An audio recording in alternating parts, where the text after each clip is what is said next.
तर थेट आपण जाऊयात आमचे प्रतिनिधी कृष्णा सोनारवाडकर आपल्यासोबत आहेत। कृष्णा, कट रचून हत्या करण्यात आली, अर्थात मनोज जरांगे यांची ही प्रतिक्रिया होती। तर सीआयडीने जे म्हटलंय की अवादा कंपनीला मागितलेल्या खंडणीच्या प्रकरणामधूनच त्याला अडथळा ठरले आणि म्हणून संतोष देशमुखांची हत्या झाली असं सीआयडीने म्हटलंय। काय अधिक माहिती या संदर्भात? निखिला, आजची जी काही पोलीस कोठडी 7 दिवसांची मिळालेली आहे त्यासाठी वेगवेगळे मुद्दे कोर्टामध्ये सीआयडीने ठेवलेले होते। मात्र आतापर्यंत या सगळ्या प्रकरणामध्ये एक गोष्ट क्लिअर होत नव्हती, ती म्हणजे संतोष देशमुख यांची हत्या नेमकी का झाली। सुदर्शन घुले याला 6 तारखेला जी काही मारहाण झालेली होती त्या मारहाणीचा बदला म्हणून संतोष देशमुखांची हत्या केली का असा एक प्रश्न उपस्थित केला जात होता। मात्र सीआयडीने आजच्या वाल्मिक कराडच्या रिमांड रिपोर्टमध्ये एक मोठा दावा केलेला आहे आणि तो दावा म्हणजे संतोष देशमुख हे अवादा कंपनीकडून वाल्मिक कराडने जी काही खंडणी 2 कोटीची मागितलेली होती त्यामध्ये अडथळा ठरत होते। वारंवार त्या अवादा कंपनीची बाजू घेऊन या सगळ्या आरोपींच्या विरोधामध्ये भूमिका घेत होते आणि म्हणून अवादा कंपनीकडून मागितलेल्या खंडणीला अडथळा ठरत होते।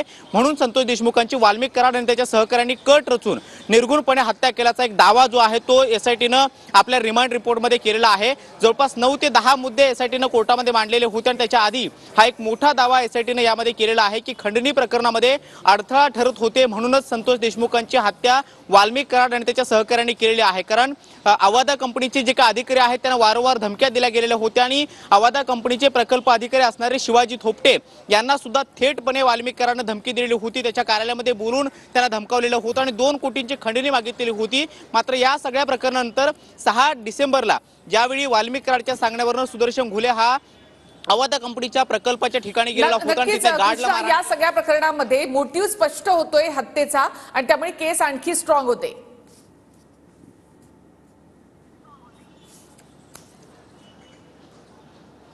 निखिला, नक्कीच या सगळ्या प्रकरणामध्ये वेगवेगळे दावे आतापर्यंत करण्यात आलेले होते। मात्र एसआयटीनं एक व्यवस्थित रिमांड रिपोर्ट जो वाल्मिक कराडचा बनवलेला होता त्या रिमांड रिपोर्टमध्ये सगळ्यात महत्त्वाचा केलेला हा दावा एकमेव आहे तो म्हणजे संतोष देशमुख हे अवादा कंपनीकडून मागितलेल्या खंडणी प्रकरणामध्ये अडथळा ठरत होते म्हणून त्यांची हत्या जी आहे त्या आरोपींनी केलेली आहे।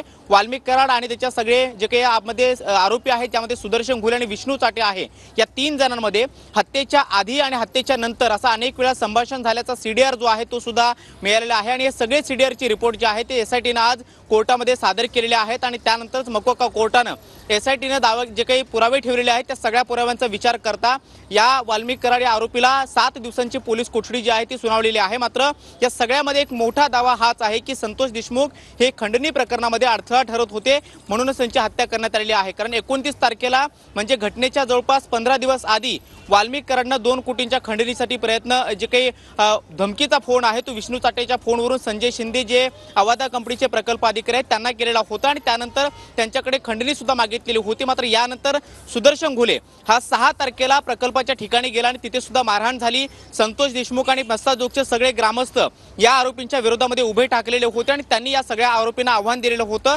या सगळ्या प्रकरणानंतर 9 तारखेला संतोष देशमुख यांचं अपहरण करून निर्गुणपणे हत्या केलेली होती। मात्र घटनेच्या दिवशी सुद्धा वाल्मिक कराड हा इतर आरोपींच्या संपर्कात होता आणि या सगळ्या सीडीआरचे जे काही पुरावे आहेत ते समोर आल्यानंतर या सीडीआरच्या आधारे एसआयटीने हा दावा केलेला आहे की खंडणी प्रकरणात अडथळा ठरले म्हणूनच संतोष देशमुखांची निर्गुणपणे हत्या केलेली आहे। जवळपास 9 मुद्दे म्हणजे ग्राउंड्स जे आहेत ते पोलीस कोठडीचे एसआयटीने कोर्टामध्ये मांडलेले आहेत। या ग्राउंड्समध्ये हा एक महत्त्वाचा ग्राउंड्स मानला जातोय की संतोष देशमुख हे खंडणीमध्ये अडथळा ठरत होते म्हणूनच त्यांची वाल्मिक कराड आणि इतर सहकाऱ्यांनी हत्या केलेली आहे। मात्र वाल्मिक कराड हा सुदर्शन घुले आणि विष्णू चाटेच्या सातत्याने संपर्कामध्ये होता घटनेच्या आधी आणि घटनेच्या नंतर सुद्धा अनेक वेळा त्या दोघांमध्ये बोलणं झालेलं होतं। त्याचबरोबर सुदर्शन घुले यांना आपल्यासोबत जे काही साथीदार निवडलेले होते त्यामध्ये जयराम चाटे, त्याचबरोबर प्रतीक घुले, सिद्धार्थ सोनावणे, महेश केदार ह्या सगळ्या आरोपींचा समावेश त्यामध्ये होता आणि प्रत्यक्षात या आरोपींनी जरी संतोष देशमुख यांचं अपहरण करून त्यांना मारहाण केलेली असली मात्र त्या सगळ्याचा मास्टरमाइंड हा वाल्मिक कराड आहे। कारण या सगळ्यामध्ये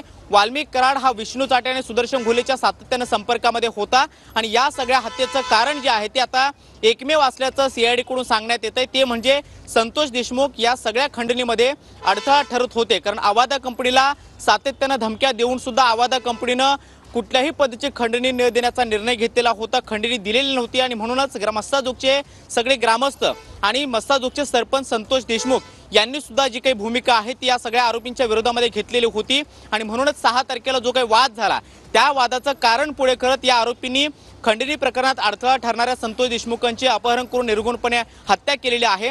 SIT मध्ये हा एक मोठा आता SITच्या रिमांड रिपोर्टमध्ये हा दावा करण्यात आलेला आहे आणि त्यामुळे या सगळ्या प्रकरणामध्ये नेमक्या या येत्या काळात कोणकोणते दावे केले जात आहेत किंवा 7 दिवसांच्या पोलीस कोठडीमध्ये काय नेमकी खुलासे